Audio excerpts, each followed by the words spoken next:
Selamat siang pemirsa, senang sekali saya Silve kembali menjumpai Anda di program Info Terkini Suaranet TV. Pemirsa, Direktur Blood Band Boy Ruteng Dr. Immaculata Veronica akhirnya angkat bicara terkait dengan viralnya sebuah video di media sosial di mana seorang ibu yang mengaku ditelantarkan saat merawat anaknya di rumah sakit Band Boy Ruteng. Video ini pun mendapat kecaman dari para netizen. Menanggapi hal itu, Dr. Immaculata menjelaskan apa yang dikeluhkan oleh ibu tersebut tidaklah benar. Rumah sakit kata dia memiliki prosedur standar atau SOP saat pasien masuk ke ruang IGD. Terkait luka di tangan bayi yang dirawat tersebut, kata dia karena anaknya gemuk, sehingga petugas medis agak kesulitan mencari nadi dari sang bayi untuk memasang jarum infus. Kami juga mendapat kiriman video yang sama. Dan kami bisa pastikan bahwa penelantaran yang dituduhkan itu tidak terjadi. Karena sejak awal pasien tiba di UGD, para perawat dan para dokter di UGD sudah memberikan penanganan, melakukan penanganan terhadap pasien ini.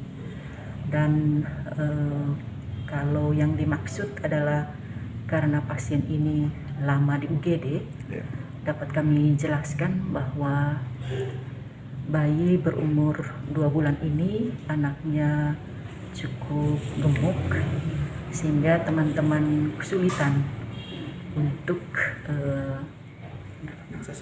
mendapatkan akses vena pada saat mau diinfus. Nah, menurut pengakuan ibunya di video itu kesalahan dari teman-teman di sana di rumah sakit. Ya, persepsi beliau, tapi kami telah berusaha untuk menjalankan pelayanan kepada pasien ini dengan sebaik-baiknya sesuai dengan SOP. Yang diketahui positif rapid antigen ibunya. Sejauh ini belum diperiksa rapidnya, atau bayi ini adalah kontak erat dengan bapak dan ibunya. Pasien ini bersama dengan bapak dan mamanya pelaku perjalanan dari Papua. Menyoal keluhan pasien yang tidak dikasih obat, hal tersebut dibantah oleh Dr. Crescencia Ningsi, petugas di ruang isolasi COVID-19 Blood Band Boy Ruteng. Dia juga menjelaskan saat pasien berada di ruang IGD untuk kepentingan observasi tidaklah dikasih makan. Ibu sang bayi kata dia bukan pasien rumah sakit, melainkan pasien COVID-19 yang saat ini diisolasi di Stadion Golodukal. Dirinya berada di rumah sakit karena mengantar anaknya yang masih bayi tersebut. Saya bertugas di isolasi COVID. Untuk pasien ini, dia di UGD dari jam 9 seperti dijelaskan Ibu Direktur sampai jam setengah 6. Nah, memang di UGD itu ruangan tindakan. Pasien yang di UGD sesuai SOP tidak mendapat makan. Tetapi kalau pasien sudah dialihkan ke rawat inap, maka pasien mendapat makan 3 kali sehari. Nah, yang dikeluhkan oleh yang tersebar di media itu adalah pasien dan ibunya tidak mendapat makan. Ini umur 2 bulan. Dia belum makan.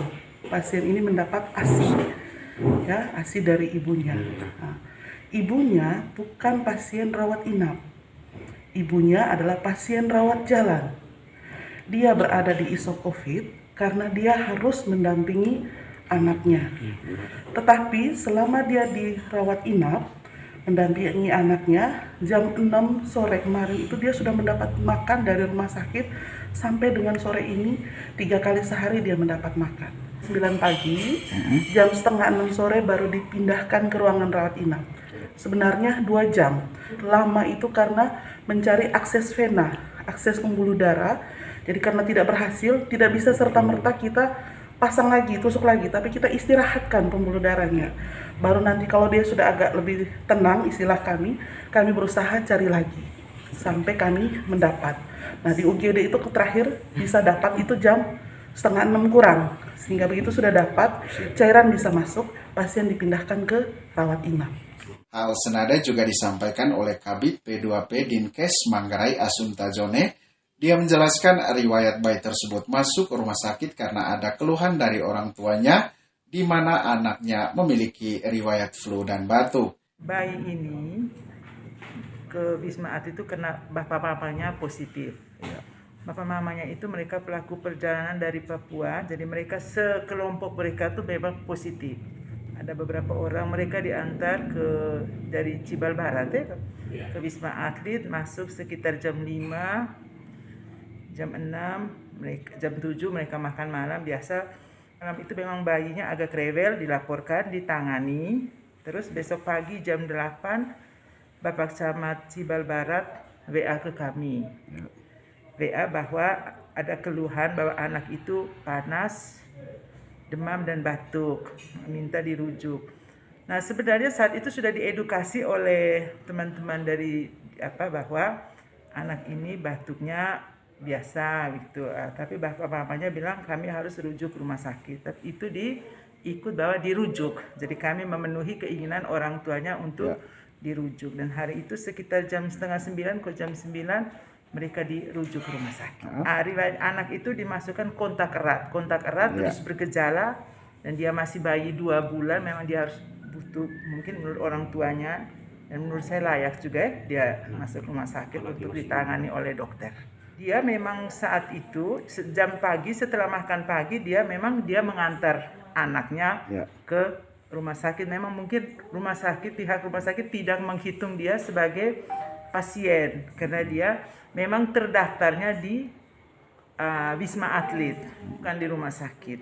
Ya pengantarnya saja, walaupun dia terpapar COVID. Jadi mungkin teman-teman di rumah sakit konsen pada bayinya. Jadi dia juga lagi menjaga bayinya. Dia bukan pasien di rumah sakit. Nah, tapi sekarang dia sudah bersama anaknya. Tapi suaminya masih di Wisma Atlet. Demikian info terkini Suara Net TV. Saya Silve pamit. Selamat siang dan sampai jumpa.